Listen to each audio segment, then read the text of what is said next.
चलिए जानते हैं देश और दुनिया की छोटी बड़ी खबरों को फटाफट अंदाज में। पर अभी तक आपने इस वीडियो को लाइक नहीं किए हैं तो लाइक कर ले, चैनल पे नए हैं तो चैनल को सब्सक्राइब कर ले, साथ में बेल आइकन भी प्रेस कर ले और वीडियो को ज्यादा से ज्यादा शेयर करें। तो चलिए बढ़ते हैं खबरों की ओर। आम आदमी पार्टी के संयोजक और दिल्ली के मुख्यमंत्री अरविंद केजरीवाल के आवास के पास प्रदर्शन कर रहे लोगों ने बुधवार को कथित तौर पर उत्पात मचाया। दिल्ली के उप मुख्यमंत्री मनीष सिसोदिया ने ट्वीट करके बीजेपी पर सीएम के घर पर हमले करने का आरोप लगाया। इस घटना के बाद पुलिस ने उन्हें तुरंत मौके से हटाया और करीब 70 लोगों को हिरासत में लिया है।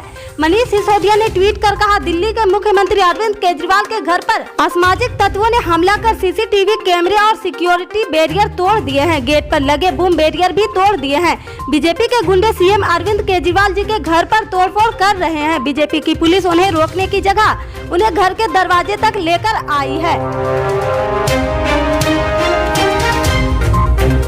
कांग्रेस नेता राहुल गांधी ने महंगाई के मुद्दे पर आज एक बार फिर से प्रधानमंत्री नरेंद्र मोदी पर हमला बोला। उन्होंने पेट्रोल डीजल की बढ़ती हुई कीमतों, निजीकरण और युवाओं को रोजगार देने जैसे मुद्दों को लेकर केंद्र सरकार पर निशाना साधा। उन्होंने एक ट्वीट कर पीएम मोदी के रोज के कामों की सूची जारी कर दी। इसके साथ ही राहुल गांधी ने हैशटैग रोज सुबह की बात भी लिखी है। राहुल गांधी ने ट्वीट कर प्रधानमंत्री की डेली टू डू लिस्ट साझा की, जिसमें लिखा है कि पेट्रोल डीजल गैस का रेट कितना बढ़ाऊं, लोगों के खर्चे पे चर्चा कैसे रुकवाऊं, युवा को रोजगार के खोखले सपने कैसे दिखाऊं, आज की सरकारी कंपनी को बेचूं, किसान को और लाचार कैसे करूं। बता दें कि 22 मार्च से लेकर 30 मार्च तक पेट्रोल डीजल की कीमतों में लगातार इजाफा हो रहा। निराश करने वाली बात यह है कि अंतर्राष्ट्रीय बाजार में कच्चे तेल की कीमतों में गिरावट के बावजूद भारत में पेट्रोल डीजल के दाम बढ़ रहे हैं।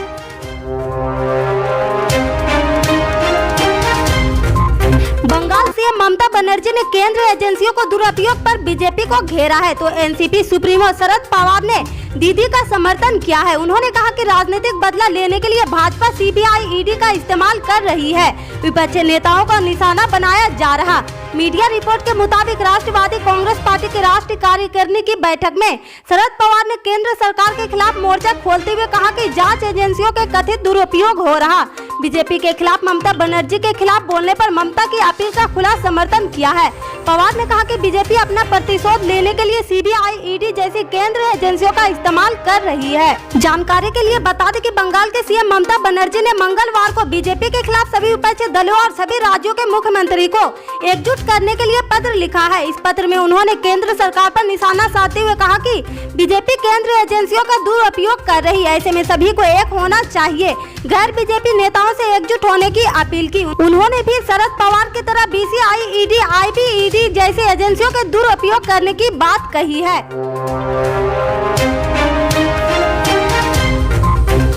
एनसीपी के युवा मोर्चा ने मंगलवार को एक प्रस्ताव पारित किया है, जिसके तहत शरद पवार को यूपीए का चेयरपर्सन बनाने की बात कही गई। एनसीपी युवा मोर्चे की राष्ट्रीय कार्यकारिणी की बैठक में इस प्रस्ताव को पारित किया गया। इसमें पूरे देश के करीब 100 नेता मौजूद थे। महाराष्ट्र एनसीपी यूथ विंग के वर्किंग प्रेसिडेंट रविकांत तोपे ने कहा कि हमने एक प्रस्ताव रखा है जिसमें सिफारिश की गई थी कि एनसीपी चीफ को यूपीए का अध्यक्ष बनाया जाना चाहिए। हालांकि वहां मौजूद एनसीपी चीफ ने इस बात से इनकार कर दिया। स्टेट यूथ विंग के प्रेसिडेंट महबूब शेख ने कहा कि उन्होंने इस प्रस्ताव का समर्थन किया है और कहा कि क्षेत्रीय दलों को इकट्ठा करने की क्षमता रखने वाले शरद पवार को ही यूपीए अध्यक्ष बनाना चाहिए। वहीं वारपे ने कहा कि मौजूदा परिस्थिति में एनसीपी की लंबी पकड़ है और शरद पवार को एनसीपी चीफ बनाने का फायदा मिलेगा।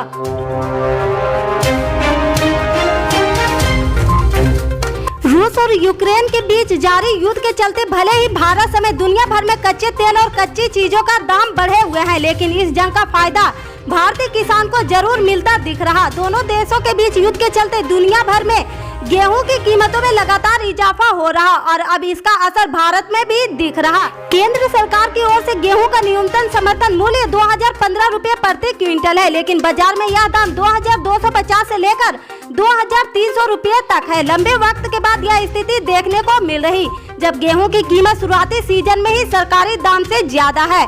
पंजाब सरकार इस बार गेहूं की 10 लाख टन कम खरीदी कर रहे हैं। इसके पीछे सरकार की सोच यह है कि यूक्रेन और रूस में युद्ध के चलते किसान गेहूं की फसल का एक हिस्सा बचाकर रखेंगे ताकि उसे भविष्य व निजी कारोबारियों को बेच सके।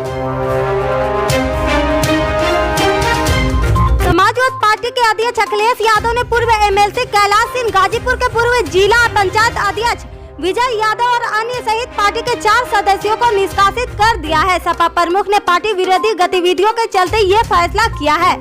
समाजवादी पार्टी ने इस बारे में पत्र जारी कर जानकारी दी है। इस पत्र में सपा प्रदेश अध्यक्ष नरेश उत्तम पटेल के हस्ताक्षर है। पार्टी के एक प्रवक्ता ने बुधवार को कहा कि सपा प्रमुख अनुशासन के मुद्दे पर समझौता नहीं कर रहे और जो भी पार्टी के हितों के खिलाफ काम करेगा उसके खिलाफ कार्रवाई की जाएगी। इससे आगे के अपडेट्स को जानने के लिए जुड़े रहे हमारे राइट न्यूज के साथ। मिलते हैं फिर बड़ी खबर में, तब तक के लिए जय हिंद।